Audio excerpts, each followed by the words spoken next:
प्रेम से बोले सदगुरुदेव जी महाराज की जय।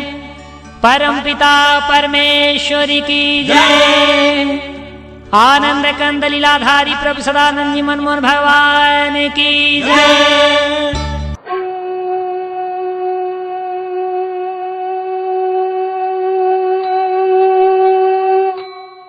प्रिय बंधुओं, आप सभी को मेरा जय प्रभु सदानंद जी। इस समय धरती पर नकली भगवानों की बाढ़ सी आई हुई है। धर्म के नाम पर पाखंड पूरी तरह फैल चुका है। जितने भी तथाकथित धर्म गुरु हैं, ये सब अपने को भगवान घोषित करने में लगे हैं। धर्म के नाम पर जनता का धन और धर्म भाव का दोहन शोषण करने में लगे हैं। लेकिन धर्म के नाम पर व्यापार करने वाले ये नकली भगवानों का पाखंड अब ज़्यादा दिनों तक नहीं चलने वाला, क्योंकि इन सब का पर्दाफाश हो चुका है। पाखंड पर से पर्दा उठ चुका है। सत्य धर्म संस्थापक, असत्य अधर्म विनाशक, परम पूज्य संत ज्ञानेश्वर स्वामी सदानंद जी परमहंस जी के तत्व ज्ञान ने इन सभी तथाकथित धर्म गुरुओं की कलई खोल के रख दिया है। इन सब की वास्तविकता समाज के सामने खोल कर रख दिया है। आइए देखते हैं कुछ ऐसे ही धर्म के नाम पर आडंबर ढोंग पाखंड फैलाने वाले नकली भगवानों की वास्तविकता।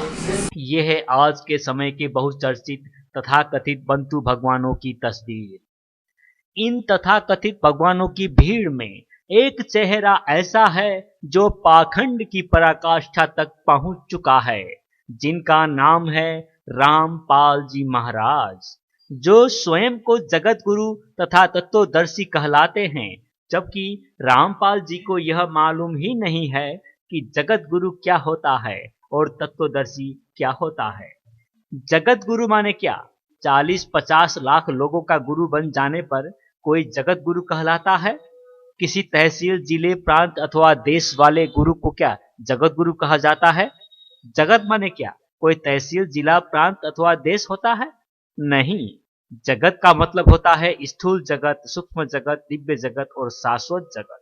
जगत गुरु वह होता है जो स्थूल जगत, सूक्ष्म जगत, दिव्य जगत और शाश्वत जगत यानी चारों जगतों को संपूर्ण रहस्यों सहित साक्षात दिखला दे।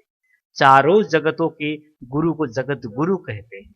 जगत गुरु का पद केवल खुदा गॉड भगवान के लिए है, क्योंकि वही अखिल ब्रह्मांड के मालिक हैं, जिनसे सारी सृष्टि की उत्पत्ति होती है, जिनके केवल एक अंश पर यह सचराचर जगत स्थित है, और जो अपने शरणागत समर्पित भक्त सेवक को तत्व ज्ञान के जरिए स्वयं में अनंत कोटि ब्रह्मांड की उत्पत्ति और विलय को साक्षात दिखाते जनाते हैं, जैसे भगवान कृष्ण जी ने अर्जुन को दिखाया और वर्तमान में परम पूज्य संत ज्ञानेश्वर स्वामी सदानंद जी परमहंस जी ने दिखाया जनाया है। लेकिन रामपाल जी का पाखंड देखिए कि जानकारी तो उन्हें जीव की भी नहीं है, परंतु बन रहे हैं जगत गुरु।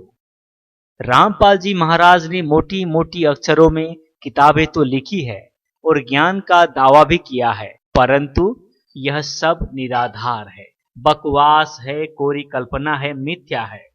भगवत भक्तों को गुमराह कर अपनी स्वार्थ सिद्ध करने की एक साजिश है। उनकी किताबें पढ़कर, उनकी प्रवचनों को सुनकर तथा उनके शिष्यों से हुई वार्ता के आधार पर यह साफ पता चलता है कि उनको परमात्मा के बारे में कुछ भी जानकारी नहीं। परमात्मा परमेश्वर तो क्या, उनको जीव और आत्मा ईश्वर ब्रह्म की भी जानकारी नहीं है। केवल वही मिथ्या ज्ञानाभिमान अपने अप्रमाणित मनमाना सिद्धांतों को सामने रखकर भोले भाले भ्रमित जनमानस को पूरी तरह अपने चक्रव्यूह में उलझाकर उन्हें परमात्मा की यथार्थ जानकारी से कोसों दूर कर देना इनका एकमात्र लक्ष्य रहता है। इसी में इनको अपनी भलाई नजर आती है। यह अपनी पुस्तक परमेश्वर का सार संदेश में लिखते हैं कि इनको राम देवानंद जी ने बताया कि ब्रह्म क्षर पुरुष, इससे ऊपर पर ब्रह्म अक्षर पुरुष तथा इससे ऊपर पूर्ण ब्रह्म परम अक्षर पुरुष परमात्मा सत्पुरुष रहता है। और आगे लिखते हैं कि इन्होंने यह बात पहले कभी नहीं सुनी, इसीलिए यहाँ पर इसे सत्य मान लेते हैं। अब इनसे पूछा जाए कि जब आपने पहले यह बात कभी सुनी ही नहीं थी, तो किस आधार पर इस बात को सच मान लिया? आखिर इस बात की सत्यता का प्रमाण क्या है? जबकि गीता 15 अध्याय में स्पष्ट लिखा है। यह देखिए 16वां श्लोक। भाविमो पुरुषो लोके क्षरश्चाक्षर एव च क्षरः सर्वाणि भूतानि कूटस्थोऽक्षर उच्यते। इस संसार में नाशवान एवं अविनाशी ये दो प्रकार के पुरुष हैं। इनमें संपूर्ण भूत प्राणियों के शरीर तो नाशवान और जीवात्मा अविनाशी कहा जाता है। और यह देखिए 17वां श्लोक। तमः पुरुषस्त्वन्यः परमात्मेत्युदाहृतः यो लोकत्रयमाविश्य बिभर्त्यव्यय ईश्वरः। इन दोनों से उत्तम पुरुष तो अन्य ही है, जो तीनों लोकों को घेर करके सबका धारण पोषण करता है एवं परमात्मा परमेश्वर नाम से जाना जाता है। यह है 18वां श्लोक। यस्माक्षरमतीतोऽहम् अक्षरादपि चोत्तमः अतोऽस्मि लोके वेदे च प्रथितः पुरुषोत्तमः। क्योंकि मैं परमपिता परमात्मा नाशवान जड़ वर्ग क्षर जगत से तो सर्वथा अतीत हूँ और अविनाशी जीव आत्मा से भी उत्तम हूँ, इसीलिए लोक में और वेद में भी पुरुषोत्तम नाम से प्रसिद्ध हूँ। और यहाँ पर रामपाल जी ने कोई जिक्र नहीं किया है कि ब्रह्म परब्रह्म तथा पूर्ण ब्रह्म को अलग अलग इन्होंने देखा है या नहीं। बिना देखे जाने किसी भी बात को मान लेना कहाँ तक बुद्धिमानी है, खासकर रामपाल जी महाराज जैसी तथाकथित जगत गुरु के लिए। जो स्वयं उन्होंने नहीं देखा वह दूसरों को क्या दिखा सकते हैं। रामपाल जी के शिष्यों से बात करके ये पता चलता है कि इन्होंने किसी भी शिष्य को परमात्मा का दर्शन कराया ही नहीं है, जबकि शास्त्रों में स्पष्ट रूप में दर्शन की बात लिखी गई है। ये देखिए गीता अध्याय 13 का 11वां श्लोक। अध्यात्मज्ञान नित्यत्वम् तत्त्वज्ञानार्थदर्शनम् एतज्ज्ञानमिति प्रोक्तम् अज्ञानं यदतोऽन्यथा। अध्यात्म ज्ञान में नित्य स्थित और तत्व ज्ञान के अर्थ रूप परमात्मा को ही देखना, यह सब ज्ञान है और इसके विपरीत जो है वह अज्ञान है। दर्शन का मतलब होता है देखना, सुनकर मानना नहीं। ये रामपाल जी महाराज से मेरा प्रश्न है, वह ब्रह्म पर ब्रह्म और पूर्ण ब्रह्म को जैसा कि उन्होंने कहा है साक्षात दिखा सकते हैं? एक तरफ तो रामपाल जी का यह भी कहना है कि परमात्मा को देखा नहीं जा सकता है, और दूसरी तरफ कहते हैं कि परमात्मा साकार रूप में सतलोक में रहता है। अब इनसे पूछा जाए कि परमात्मा को क्यों नहीं देखा जा सकता है, आखिर यह कैसे मान लिया जाए कि उनका ज्ञान सत्य है, और जब ज्ञान ही सत्य नहीं है तो फिर यह कैसे जगत गुरु हो गए। इन्होंने अपनी पुस्तक की पहले पृष्ठ पर लिखा है कि इन्होंने 25 वर्षों तक लगातार हनुमान जी की साधना की, प्रतिदिन 7 बार हनुमान चालीसा का पाठ किया और लगातार 18 वर्षों तक हनुमान जी के किसी मंदिर में पूजा के लिए जाते रहे हैं। अर्थात ये रामपाल जी महाराज उन हनुमान जी के भक्त थे जो स्वयं भगवान राम जी के प्रिय भक्त रहे हैं। जब ये स्वयं परमात्मा के अवतार हैं तो इन्हें हनुमान जी की भक्ति करने की क्या जरूरत पड़ गई। पुस्तक में लिखा है, इन्होंने बहुत साधना करने के बाद भी परमात्मा को प्राप्त करने में असफल रहे। रामपाल जी का यह भी कहना है कि उन्हें कबीर परमात्मा ने सतलोक से आकर दर्शन दिए, लेकिन इनकी इस बात की सत्यता का कोई प्रमाण नहीं है, क्योंकि आज तक अपने किसी भी शिष्य को उन कबीर परमात्मा के दर्शन नहीं करा सके। और देखिए आज यह खुद बन गए हैं भगवान। लगभग यही तो कहानी है सारे तथाकथित गुरु सद्गुरु तथा भगवानों की। अपने भक्त सेवकों से दान चंदा चढ़ावा लेकर अपने आश्रमों में बड़े बड़े भवन बनाने में तल्लीन रहते हैं सब, और अपने भक्त सेवकों को बदले में देने के लिए क्या है इनके पास? कुछ भी तो नहीं। हाँ, ये देंगे तो केवल परमात्मा के प्रति अनिश्चितता और कभी न खत्म होने वाली साधना, बस। आज के समय में अगर धर्म क्षेत्र में हानि हुई है, अगर धर्म क्षेत्र में भ्रष्टाचार फैला है, अगर धर्म का नाश होने ही वाला है, तो केवल यही धर्म के ठेकेदारों के कारण, जो परमपिता परमात्मा खुदा गाड भगवान का अस्तित्व को समाप्त कर स्वयं बन बैठे हैं तथाकथित भगवान। ऐसे में वो जग नियंता, जग पालक, धर्म रक्षक, कृपा निधान परम प्रभु परमेश्वर कैसे चुप रह सकते हैं? हाँ, जिसने गीता में युग युग में इस धरती पर आने का वादा किया है, वह आज भी इस धरती पर आया और अपने भक्त सेवकों को अपना संपूर्ण ज्ञान से अवगत कराया। सारी भ्रमित मान्यताएं नष्ट कर दी, धर्म की रक्षा करते हुए अपने भक्तों को दे दिया वही गीता वाला तत्व ज्ञान, वही भगवान विष्णु जी वाला तत्व ज्ञान, वही भगवान राम जी वाला तत्व ज्ञान, जिसमें संसार शरीर को मिथ्या दिखाते हुए जीव आत्मा परमात्मा अर्थात जीव ब्रह्म ब्रह्म ब्रह्म अर्थात जीव ईश्वर परमेश्वर अर्थात रूह नूर अल्लाह ताला अर्थात सेल्फ सोल गॉड का बातचीत सहित साक्षात दर्शन दीदार कराया। परमाणु से लेकर परमेश्वर तक की एक एक रहस्य को जनाया दिखाया। उसी तत्व ज्ञान के जरिए अपने भक्त सेवकों को मुक्ति अमरता का साक्षात बोध भी कराया। सत्य धर्म का बिगुल बजाकर चारों ओर चुनौती का डंका बजाया, परंतु कोई भी सामने आने का साहस न जुटा सका। यह कोई और नहीं बल्कि देवरिया जिले के संत ज्ञानेश्वर स्वामी सदानंद जी परमहंस हैं, जिनके 2 अक्षर के ज्ञान में 4 अक्षर के भगवान दिख जाते हैं। आइए अब बात करें रामपाल जी महाराज की। इनकी किताब को सिरे से देखा जाए तो इनके पन्ने पन्ने पर झूठ फरेब मिथ्यात्व दिखाई देता है। जैसे इन्होंने माना है ब्रह्म क्षर पुरुष है, जबकि क्षर का मतलब है नाशवान और ब्रह्म स्वयं ईश्वर है। यहाँ परमेश्वर के अंश जीव को भी अविनाशी कहा गया है, बल्कि तत्वज्ञान से साफ दिखाई देता है कि जीव कभी मरता ही नहीं, वह केवल शरीर बदलता है। जीव ब्रह्म का कभी नाश नहीं होता, नाशवान तो यह शरीर है, इसीलिए शरीर को क्षर पुरुष कहा गया है। जीव आत्मा को अक्षर पुरुष कहा गया है और परम पिता परमात्मा को शास्त्रों में उत्तम पुरुष कहा गया है।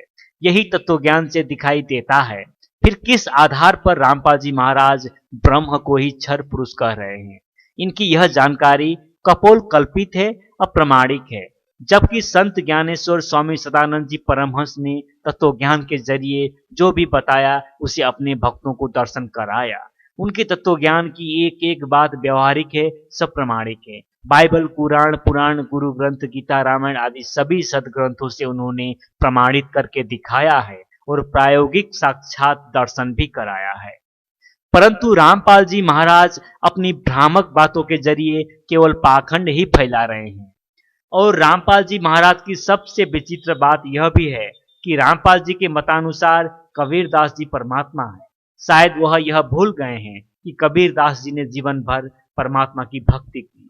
उन्होंने सदैव अपने को परमेश्वर का दास ही समझा, इसीलिए अपने नाम के पीछे दास लगाकर बन गए कबीरदास। उन्होंने स्वयं कहा है, कबीर कुतिया राम की मोतिया मेरो नाव, गले राम की जेवड़िया जित खींचे तित जाऊं।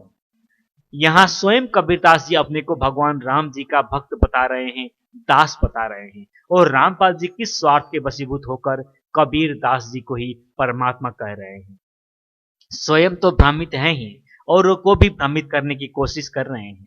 इन्होंने पहला अध्याय सृष्टि रचना विषय में ऐसी उल जलुल बातें लिखी है जिनका प्रमाण किसी भी सदग्रंथ में नहीं मिलता। यह परमात्मा को कहीं शब्द स्वरूपी राम बताते हैं तो कहीं मनुष्य रूपी कबीरदास जी। सारी की सारी बातें मिथ्या है, कोरी कल्पना है, भ्रामक है, जिसका व्यवहारिक ज्ञान स्वयं रामपाल जी के पास भी नहीं है। इन्होंने पृष्ठ संख्या 4 के अंतिम लाइन में लिखा है कि ब्रह्म के अंदर विषय वासना उत्पन्न हो गई। देखिए कितना बड़ा पाखंड, जबकि ब्रह्म इन सभी विषय वासनाओं से मुक्त होता है। जीव भी अगर साधना करके ब्रह्ममय स्थिति में प्रवेश कर जाए तब वह भी इन विषय वासनाओं से रहित हो जाता है। जबकि रामपाल जी लिखते हैं कि ब्रह्म ने अभद्र गतिविधि प्रारंभ कर दिया। इससे बड़ा पाखंड और क्या हो सकता है? रामपाल जी के अनुसार परमात्मा ने ही नूर तत्व को उत्पन्न किया और स्वयं उस नूर तत्व से निर्मित एक मानव सदृश शरीर रूप में परिवर्तित हो गया। यहाँ ध्यान देने योग्य बात यह है कि जिस समय परमात्मा ने नूर तत्व को उत्पन्न नहीं किया था और शरीर धारण नहीं किया था, उस समय अर्थात शरीर धारण करने से पहले परमात्मा किस रूप में रहता था, इसका उत्तर रामपाल जी के पास भी नहीं है। रामपाल जी को इस तरह भ्रम फैलाते हुए तनिक भी भय नहीं लगा। परमपिता परमात्मा से जीवों को विमुख करके अपने में जोड़ लेना घोर अपराध है। ये क्यों भूल गए कि एक दिन उनको भी परमात्मा के दरबार में हाजिर होने जाना है। कबीरदास जी को भगवान बताकर स्वयं कबीरदास जी का अवतार बन गए, इससे उनको क्या लाभ? घोर पतन और विनाश में जाना होगा। ये रामपाल जी स्वयं को परमात्मा का अवतार बताते हैं, परंतु देखिए यह वीडियो में वह स्वयं किसकी आरती गा रहे हैं। शिव नमो नमो सतपुरुष को नमस्कार गुरु के नहीं सुर नर मुनि जन साधवा संतों सर्वसदी नहीं सतगुरु साहेब संत सब दंडोतम परिणाम आगे पीछे मत हुए। रामपाल जी का एक चतुराई साफ देखने को मिलता है। पुराने संत महात्माओं द्वारा लिखा गया दोहा जो उनकी अनुकूल बातें बताते हैं उनको इस किताब में समावेश किया है, और जो प्रतिकूल बताते हैं उनको नहीं किया गया, और जो समावेश किया है उसके अर्थ भी तोड़ मोड़ कर दिखाया गया है। जैसे रामपाल जी कहते हैं कि गीता का ज्ञान परमात्मा ने नहीं दिया है बल्कि काल ने दिया है, और इसके लिए वे प्रमाण स्वरूप वह श्लोक दिखाते हैं जिसमें भगवान श्री कृष्ण जी कहते हैं कि मैं लोकों का नाश करने वाला बड़ा हुआ काल हूँ। इसे दिखाकर कहते हैं कि ये देखो, गीता का ज्ञान दाता खुद बोल रहा है कि मैं काल हूँ। अब इनसे पूछा जाए कि गीता का ज्ञान दाता तो यह भी बोल रहा है ना कि नक्षत्रों में मैं चंद्रमा हूँ और वृक्षों में मैं पीपल हूँ, तो क्या इससे यह सिद्ध हो जाएगा कि गीता का ज्ञान चंद्रमा या पीपल ने दिया था? घोर पाखंड। फिर रामपाल जी यह क्यों नहीं देखते कि 10वें अध्याय में भगवान श्री कृष्ण जी कह रहे हैं कि शस्त्रधारी में मैं राम हूं। इसी प्रकार रामपाल जी गीता का अध्याय 4 श्लोक 34 दिखाकर कहते हैं कि देखो, गीता ज्ञानदाता अर्जुन से कह रहा है कि परमेश्वर की शरण में जा। तद्विद्धि प्रणिपातेन परिप्रश्नेन सेवया उपदेक्ष्यन्ति ते ज्ञानम् ज्ञानिनस्तत्त्वदर्शिनः। इससे रामपाल जी यह मतलब निकाल रहे हैं कि वह अर्जुन को किसी और परमेश्वर के पास जाने को बोल रहे हैं। अब इनसे यह पूछा जाए कि जब आप यह श्लोक दिखा रहे हैं तो फिर 18 अध्याय के 66वां श्लोक क्यों नहीं दिखा रहे हैं जिसमें यह लिखा है, सर्वधर्मान् परित्यज्य मामेकं शरणं व्रज अहं त्वा सर्वपापेभ्यः मोक्षयिष्यामि मा शुचः।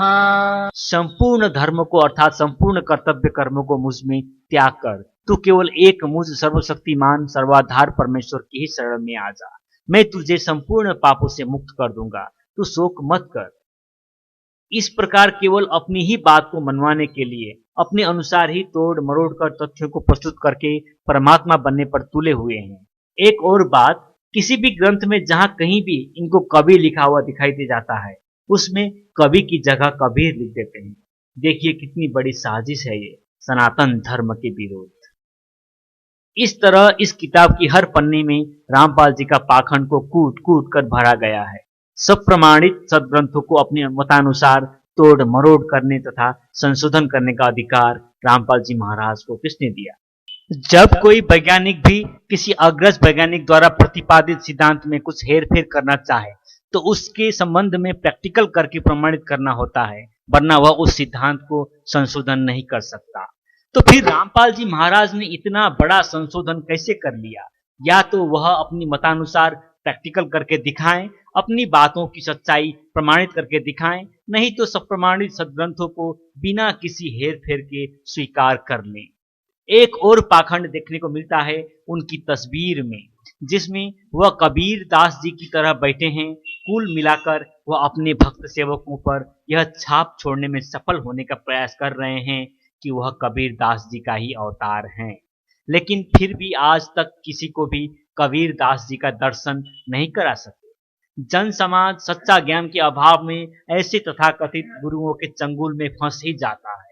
जब हमारी टीम ने रामपाल जी के कुछ शिष्यों से बातें की तो उनके द्वारा तत्व ज्ञान कहकर दिए जाने वाला मिथ्या ज्ञान हमारे सामने आया।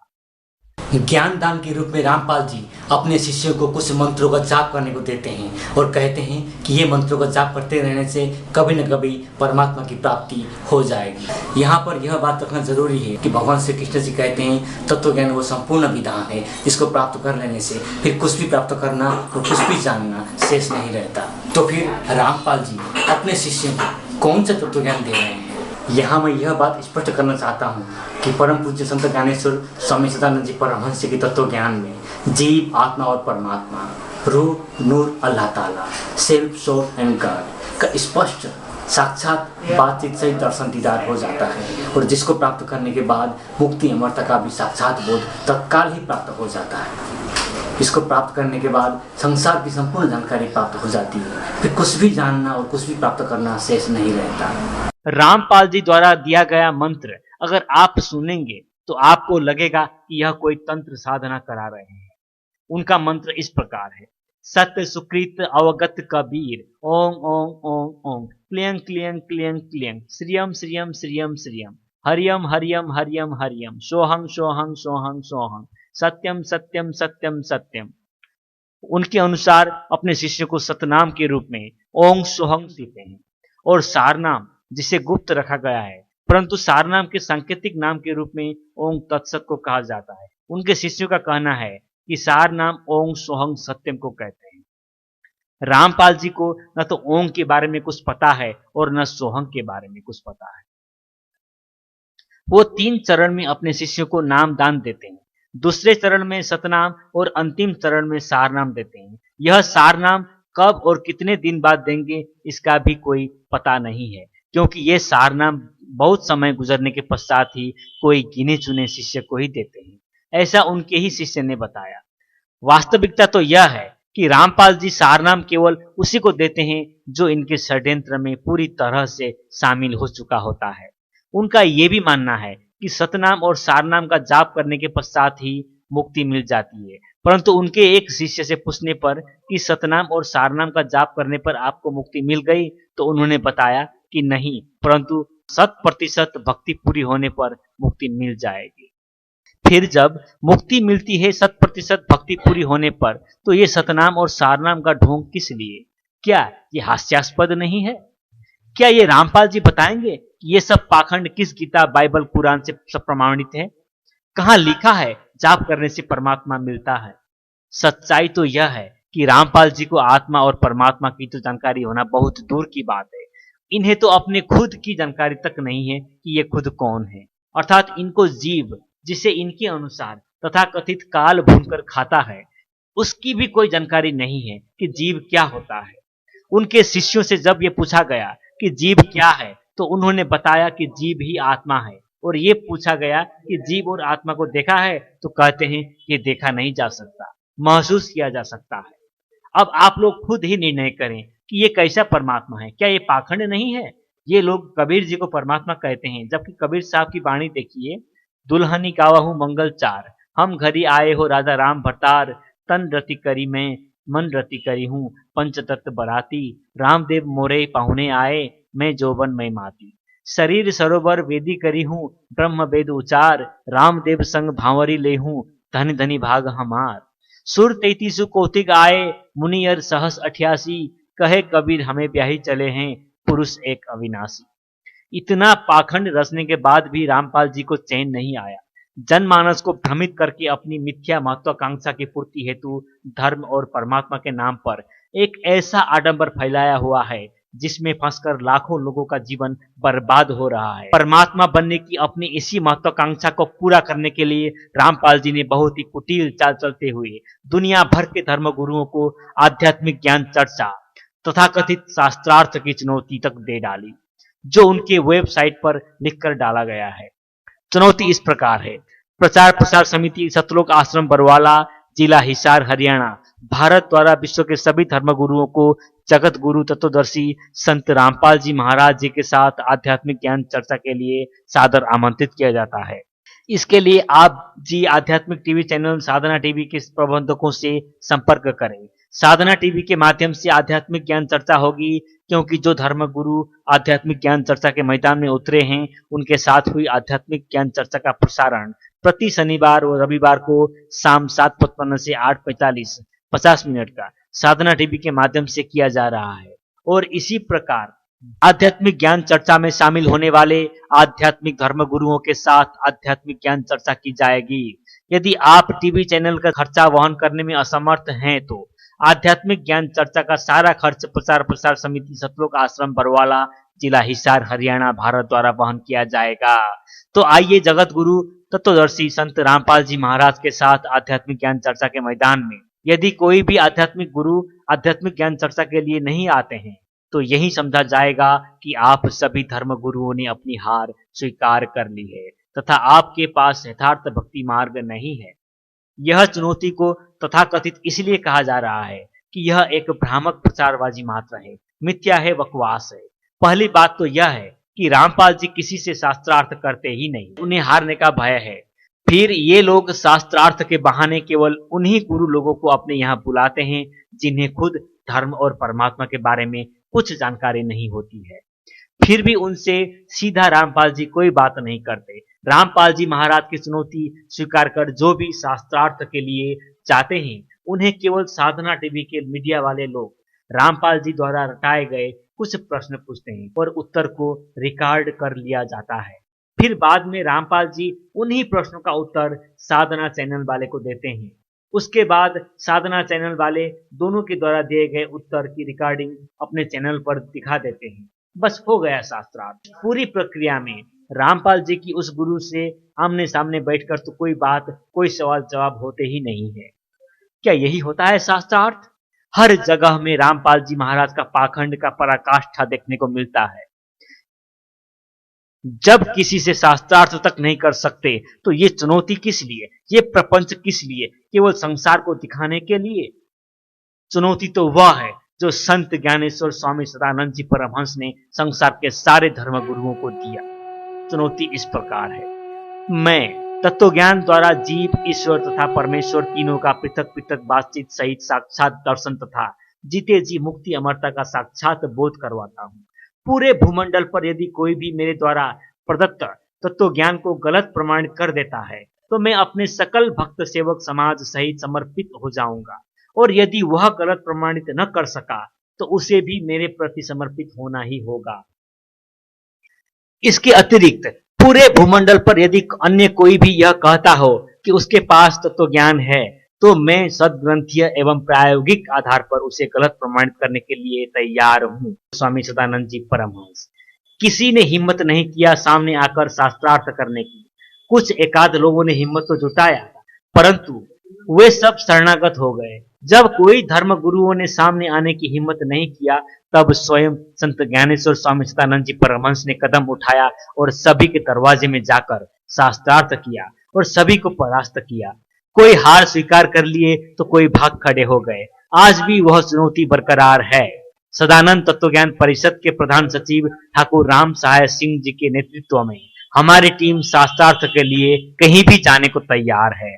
इसी सिलसिले में हमारी टीम ने भी रामपाल जी की चुनौती स्वीकार कर उनसे शास्त्रार्थ करने का फैसला किया और उनके द्वारा बताई गई साधना टीवी वालों के नंबर पर संपर्क किया, परंतु उन लोगों को शास्त्रार्थ के विषय में कोई जानकारी ही नहीं थी। हाँ जी, मैं सदानंद तत्वज्ञान परिषद लखनऊ से बोल रहा हूँ। बोलिए। सतलोक आश्रम के जो रामपाल जी हैं, तो इनकी वेबसाइट पर आपका एक चुनौती दी हुई है। उनकी वेबसाइट पर ये रामपाल जी का जो प्रोग्राम आता है आपके चैनल पर, तो उसमें लिखा है कि साधना टीवी चैनल वालों से संपर्क करें अगर रामपाल जी से बात करनी है तो। दूसरा नंबर नोट कीजिए। साधना टीवी वालों से संतोषजनक जवाब न पाकर हमने सीधे रामपाल जी महाराज के सतलोक आश्रम में संपर्क किया, परंतु वहां के लोगों का जवाब पाकर हम घोर आश्चर्य में पड़ गए। एक धार्मिक संस्था के लोगों से ऐसी व्यवहार की उम्मीद हमें नहीं थी। उनके बातों पर धार्मिकता कहीं नहीं थी। उनसे हुई बातचीत की कुछ अंश हम आपको सुनाते हैं। यह है हमारे संस्था के ब्रिज बिहारी जी जो उनसे निवेदन कर रहे हैं। हेलो। हाँ जी, कौन जी? हाँ जी, ये सतलोक आश्रम से बोल रहे हैं आप? जी बोल रहे हैं। हाँ जी, हम सदानंद तत्व ज्ञान परिषद लखनऊ से बोल रहे हैं। हाँ बोलिए। हाँ जी, ये हम आपकी वेबसाइट देख रहे थे, अच्छा। तो उस पर जो आपने चुनौती डाली हुई है हाँ दुनिया के समस्त धर्म गुरुओं के लिए, और ये जो सब आपकी जो चुनौती है, तो हाँ। उसी संदर्भ में हमें आपसे बात करनी है। भाई साहब ये चुनौती नहीं है, आमंत्रण नामंत्रित किया हुआ है। ऐसा है, जब ये आमंत्रण है तो आप सॉफ्ट लैंग्वेज यूज करेंगे तो अच्छा रहेगा, बात करेंगे। ये चुनौती नहीं है, निमंत्रण किया हुआ है। हाँ, आप जरा उसको ध्यान से पढ़िए, आपने जो लिख के डाला है ना, आगे बात कीजिए। उसमें, हाँ सुनिए, हेलो, हाँ बोलो ना। हाँ, जो आपने लिख के डाला है उसमें आप कह रहे हैं निमंत्रण है, आमंत्रण है, लेकिन उसमें आपने ये लिखा हुआ है कि यदि कोई व्यक्ति हमसे वार्ता करने के लिए, चर्चा करने के लिए नहीं आता है, तो ये समझ लिया जाएगा कि उसने अपनी हार स्वीकार कर ली है। ऐसा लिखा है कि नहीं? तो ये बताइए, आमंत्रण में जीत और हार होती है क्या? होती है ना। ये तो चुनौती और शास्त्रार्थ में होती है, आमंत्रण में तो कोई जीत और हार नहीं होती है। जीत और हार वहीं पर होती है जहाँ शास्त्रार्थ होता है, और आप हमें आमंत्रण की बात कर रहे हैं, तो वहाँ जीत हार का कहाँ प्रश्न बनता है? नहीं भैया, ये आपकी समझने का फर्क है। नहीं, तो आप समझाइए हमें कि नहीं, तो आप हमें समझाइए कि आमंत्रित करने में जीत और हार की क्या बात है वहां पर, कि यदि कोई आपसे बात करने नहीं आएगा तो ये मान लिया जाएगा कि उसने अपनी हार स्वीकार कर ली है और उसकी जो उसका ज्ञान है वो गलत है। इस बात का क्या मतलब है? जीत और हार का मतलब समझाइए हमें। हेलो हेलो हेलो हेलो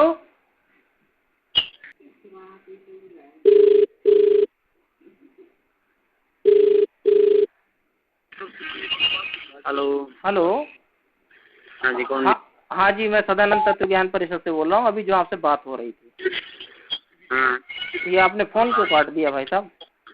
भैया मैंने नहीं काटा, आपकी रेंज में प्रॉब्लम होगी इसलिए कट गया होगा। ना, ऐसा नहीं है, ऐसा नहीं है। हमने, चलिए वो जो भी रहा है, फिलहाल हमें जो है, हाँ वो जो भी कारण रहा हो फोन का, लेकिन हम उस विषय पे बात नहीं कर रहे हैं। हम बात कर रहे हैं जो आपने उस पे लिख के डाला हुआ है। हाँ ठीक है, तो उसी विषय में हमें आपसे बात करनी है कि आपने जो चुनौती उसमें दी हुई है वो क्या है। उस पे हमें आपकी चुनौती स्वीकार है और हम उस विषय पे आपके गुरुजी से बात करना चाहते हैं।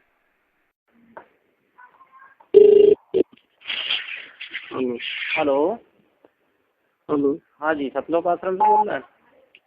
हाँ जी। मैं सदानंद तत्व ज्ञान परिषद लखनऊ से बोल रहा हूँ। बोलो जी। हाँ जी, ये जो आपको जो ये चुनौती दी गई है ना, इस पे आपकी वेबसाइट पे, तो वो साधना चैनल वालों का नंबर चाहिए था हमें। हमें जो नंबर हमने ढूंढा है वो उस पर बात नहीं हो पा रही है। तो आप कृपया हमें चैनल पे, हाँ, तो वो उसमें बात नहीं हो रही। आप हमें, आपके पास जो नंबर है उनका, जिससे हमें बात कर सकते हैं जिस साधना चैनल वालों से, तो वो नंबर हमें दे दीजिए। क्या करना चाहते हो मेरे को ये बताइए पहले। आपने वो फिर उसमें चुनौती लिख करके किस लिए डाली है? इसीलिए तो डाली है कि कोई आए आपसे बात करके और आपसे चर्चा करे। और तो मैं क्या कर रहा हूँ, तो यही पूछ रहा हूँ आपसे। और क्या पूछ रहा हूँ मैं आपसे? हाँ, ये पूछने लग रहा हूँ, क्या पूछ रहा हूँ आपसे? हाँ, आप कौन है पहले अपना परिचय दीजिए। हम बता तो रहे हैं, हम सदानंद तत्व ज्ञान परिषद लखनऊ से बोल रहे हैं। तो फिर आप हो कौन, ये तो बताइए ना। मैंने धर्म गुरुओं को बोला है, आपके लिए नहीं बोला हमने। हाँ जी, धर्म गुरुओं की ही बात कर रहे हैं। हमारी संस्था के जो हेड हैं वो आएंगे बात करने। तो आप धर्म गुरु थोड़े ही हैं। अरे हम संत ज्ञानेश्वर स्वामी सदानंद जी परमहंस जी के शिष्य बोल रहे हैं। किसके? संत ज्ञानेश्वर स्वामी सदानंद जी परमहंस। ज्ञानेश्वर? हाँ जी, संत ज्ञानेश्वर स्वामी सदानंद जी परमहंस। हाँ, ज्ञानेश्वर का चंद्र है भैया। तो ठीक बात है, दिया था अपना इंटरव्यू। अरे भैया, ज्ञानेश्वर की बात नहीं कर रहा हूँ मैं, आप पूरा नाम नहीं सुन रहे हैं। संत ज्ञानेश्वर स्वामी सदानंद जी परमहंस, सदानंद नाम है उनका, सदानंद जी। कहाँ पर है ये बाराबंकी, पुरुषोत्तम धाम आश्रम बाराबंकी। अच्छा। हाँ, तो हमें बात करनी है साधना चैनल वालों से। आप उनका नंबर दे दीजिए। दे देंगे आपको, एक बार देख के देना पड़ेगा। नंबर हमारे पास वही है, उसी से बात होती है हमारे जो नंबर। हाँ, तो आपके पास जो नंबर है वो हमें दे दीजिए, हमें बात करनी है, क्योंकि हमें आपकी वो चुनौती स्वीकार है ना। अब तो स्वीकार है तो फिर कोई बात नहीं, तो साधना चैनल वाला से टाइम ले लो आप, कोई दिक्कत नहीं, हम कब मना कर रहे हैं। हाँ, नंबर दे दीजिए हम, क्योंकि बातचीत होनी चाहिए, जो आपने लिख कर डाला है तो उसकी सच्चाई सामने आना चाहिए जनमानस के।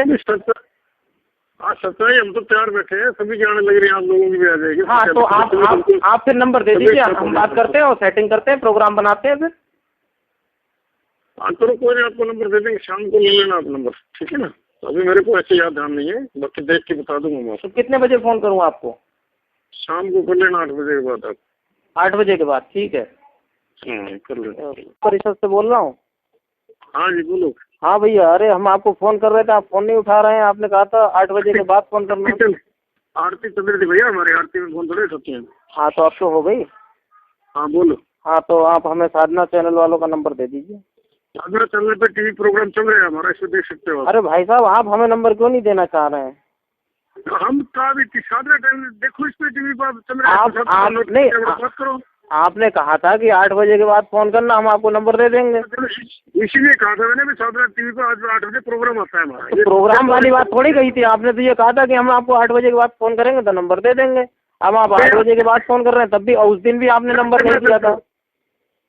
तो हम नंबर हमें देने की जरूरत क्या है, इसमें चल रहा है हमारे टीवी। नहीं तो फिर आपने वो लिख करके अपनी वेबसाइट पे क्यों डाला गया, जब आपको किसी से बात ही नहीं करनी है? तो क्यों नहीं बात करनी है, हमने थोड़ी बात करनी, साधना वाले की बात करो। अरे भाई, तो हम उन्हीं का तो नंबर मांग रहे हैं जिनसे बात करनी है। अरे तो भैया आप क्या पूछना चाहते हैं, मेरे से बात करिए आप पहले, फिर लिए मेरे से। हाँ हाँ, हम आपसे ही बात कर रहे हैं। बोलो क्या बात करना। ऐसा है, देखिए आपके गुरुजी ने जो, पहले तो आप मेरी बात सुनिए पहले जी। तो क्या बात करना चाहते हैं? हम सुनो मेरी बात, मेरी सुनो पहले। हाँ बताइए। आप अगर ज्ञान चर्चा आपके खून से करवाना चाहते हैं तो आश्रम आ जाइए आप, अगर ज्यादा वो हो रहा है तो। अरे भैया, आप समझ नहीं रहे, आपने जो, आपके गुरुजी ने जो चुनौती लिख करके वेबसाइट पर डाली गई है, हाँ, हमें उस चुनौती के संबंध में बात करनी है। उस चुनौती की बात मैं कर रहा हूँ, आश्रम आ जाइए। हाँ, तो उसी के लिए किससे बात करनी? जैसे आपके गुरुजी ने उस पर लिख कर डाला हुआ, दुनिया के तमाम सभी धर्म गुरुओं के लिए ललकारा है। नहीं, सबके साथ चल भी रहा है हमारा, शनिवार इतवार को आता है। अरे भैया, तो हमारी संस्था द्वारा भी आपके गुरुजी की चुनौती स्वीकार कर ली गई है। आपकी संस्था को हम जानते हैं नहीं, जब तो आपसे पूछ रहे हैं आपका इष्टदेव कौन है, फिर आपसे हम बात करें। अब हम संस्था की बात करें, हम संस्था की बात कर रहे हैं, आप इष्टदेव की बात कर रहे हैं। नहीं, इष्टदेव जब तो आपको पता चलेगा अभी संस्था किससे जुड़ी है, आप किससे क्या जुड़े हैं, जब तो हम आपसे बात करेंगे। सुनिए, आप सुनिए। हाँ बोलिए। परम पूज्य संत ज्ञानेश्वर स्वामी सदानंद जी परमहंस द्वारा संस्थापित संस्था है सदानंद तत्व ज्ञान परिषद। हाँ, तो उसी के बारे में हम आपसे पूछ रहे हैं। सुनिए, पहले पूरा सुन लीजिए ना। हाँ बोलिए, कोई दिक्कत नहीं, बोलिए। हाँ, हमारी भी बात सुनिए ना थोड़ी सी। हाँ बोलिए। तो सदानंद तत्व ज्ञान परिषद जो है वो हमारी संस्था है, और इसका मुख्यालय पुरुषोत्तम धाम आश्रम सिद्धौर बाराबंकी उत्तर प्रदेश में है। ठीक है। आपके गुरुजी ने एक चुनौती लिख करके डाली है, जिसमें ये कहा गया, सुनिए तो पहले पूरी बात, आप या तो आप सुन लीजिए। सुन ली मैंने सारी। और हमारी संस्था द्वारा उस चुनौती को स्वीकार कर लिया गया है। तो अब हम ये चाहते हैं कि उस चुनौती के संबंध में आगे बढ़ा जाए और शास्त्रार्थ की तैयारी की जाए। तो भैया पहले मेरे 1-2 छोटे सवालों का जवाब दीजिए, उसके बाद हम आपसे बात। हम आपसे अभी कोई सवाल जवाब, सुनिए, हम अभी आपसे सवाल जवाब करने के लिए ये नहीं फोन किया है। हम आपसे सिर्फ आप या फिर आप सुनिए, या फिर आप हमें ये बता दीजिए कि हमें किस नंबर पर उस शास्त्रार्थ के संदर्भ में हमें जानकारी चाहिए, किस नंबर पे बात करें, किससे हमें पूरी जानकारी कार्यक्रम की मिलेगी। जानकारी जो आप उनके साधना के ऑफिस में जाइए, तो वो नंबर आप हमें दे दीजिए। नोएडा में दफ्तर है उनका, जाके उनसे बात करो। किससे? नोएडा में है दफ्तर उनका, साधना चैनल वालों का, वहाँ बात करो। भाई साहब, उनका नंबर मैंने मिलाया, वो बात करने को तैयार नहीं है। क्या कहते हैं वो कहते हैं इस संबंध में हमें कोई जानकारी नहीं है। जाओ तो दफ्तर में मिलो जाके उनको, ऑफिस में। हाँ, तो फिर तो सीधी सी बात है कि आप जो है सीधा जो है ये चुनौती दे करके, तथाकथित चुनौती दे करके फर्जी पाखंड फैला रहे हैं, लोगों को बेवकूफ बना रहे हैं, बात करने को तैयार नहीं है। तेरे को ज्ञान तो कहीं बात कर रहा हूँ तो आप बोल नहीं रहे अब। मैं बात नहीं करने के लिए नहीं, तैयार हूँ। आपका तो वही हो गया जैसे निर्मल बाबा की तरह से जो है मीडिया वालों के साथ मिलकर आप साधना चैनल वाले के साथ मिलकर ये पाखंड फैला रहे। अरे तेरे जैसे बहुत देखे हैं मैंने, तेरे जैसे कुतरू तो दुनिया भर के घूमे। हाँ। क्या बात कर रहा है तू? ये सब अब आप लोगों के ज्यादा दिन चलने वाला नहीं है। आप क्यों नहीं बात करवाना चाहते हैं? तेरे जैसे कुतरू दुनिया भर के घूमते हैं यहाँ। हाँ। तो क्या क्या है कि क्या चीज है? सारी दुनिया के जितने भी धर्मगुरु सबको चैलेंज करें, सब हाँ, अब ये घोर पाखंड दिखा रहे हैं आप लोग। चैलेंज कर रहे हैं सिर्फ लिख कर डालने के लिए चैलेंज है। जब कोई एक्सेप्ट कर रहा है आपका चैलेंज तो क्यों नहीं बात कर रहे हैं उससे? एक्सेप्ट करना तो आगे फिर आश्रम में ले अपने संत जी को यहाँ। हाँ, घर में बैठ करके जो है शेर बन रहे हो। तो ना तो फिर साधना चैनल पर जाइए, बकवास कर रहे हैं तो काम चाहिए। हम बकवास कर रहे हैं, आप बकवास कर रहे हैं। बकवास आप करो, ज्यादा बकवास करने की जरूरत नहीं, समझ गया? दोबारा फोन करने की जरूरत नहीं है, साधना पर जाइए जाना। हाँ, यही तो हम सुनना चाह रहे हैं। उसके बाद उन लोगों ने हमारा कोई भी कॉल रिसीव नहीं किया।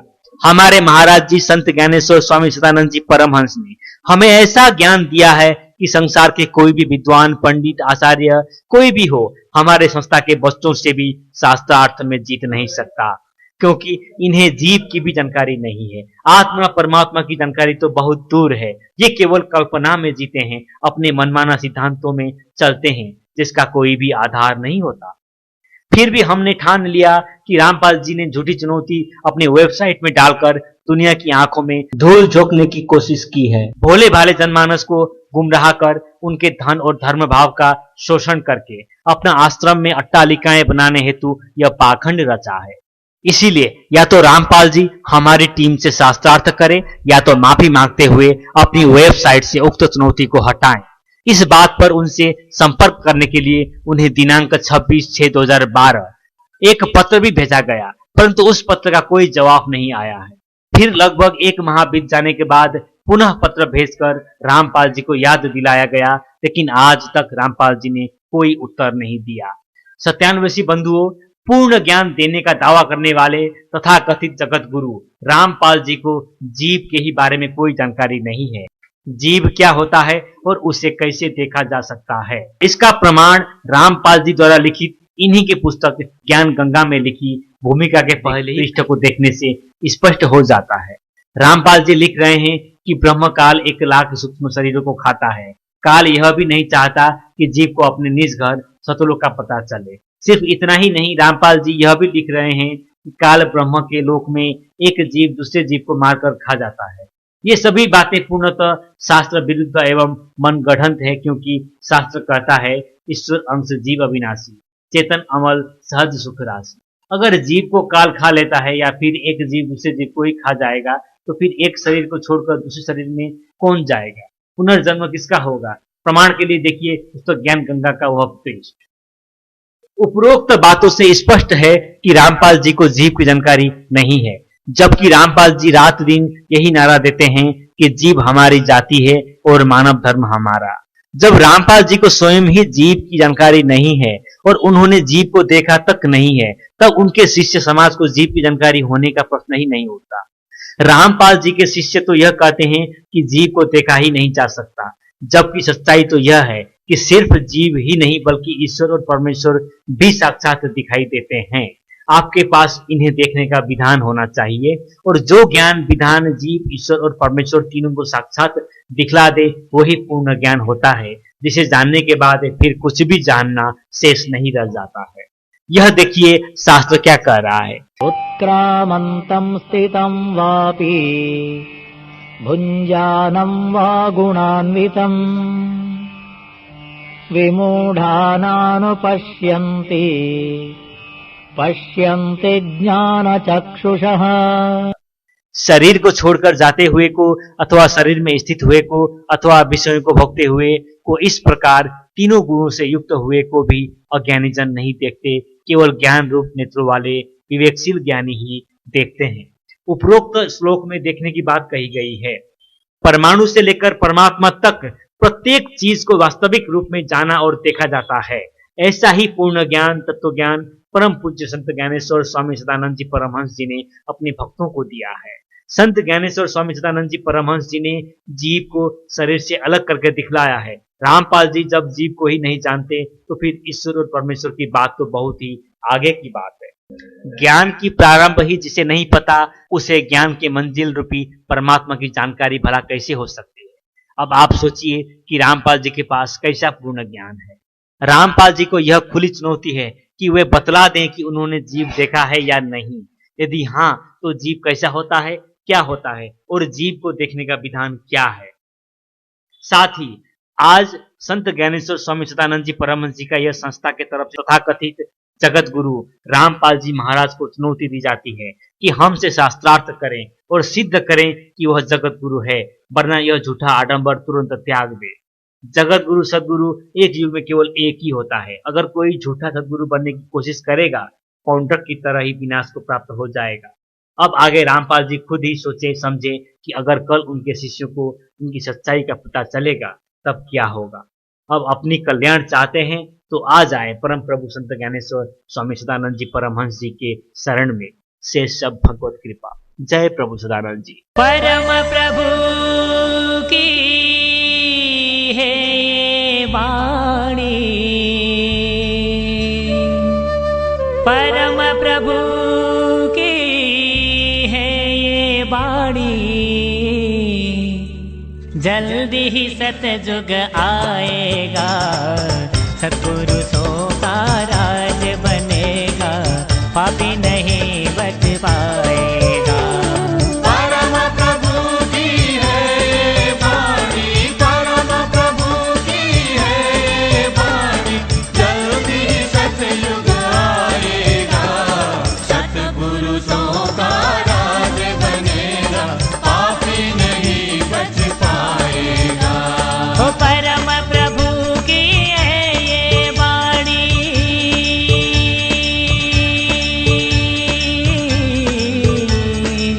परम प्रभु की है ये वाणी, जल्दी ही सतयुग आएगा, सत्पुरुषों का राज बनेगा, पापी नहीं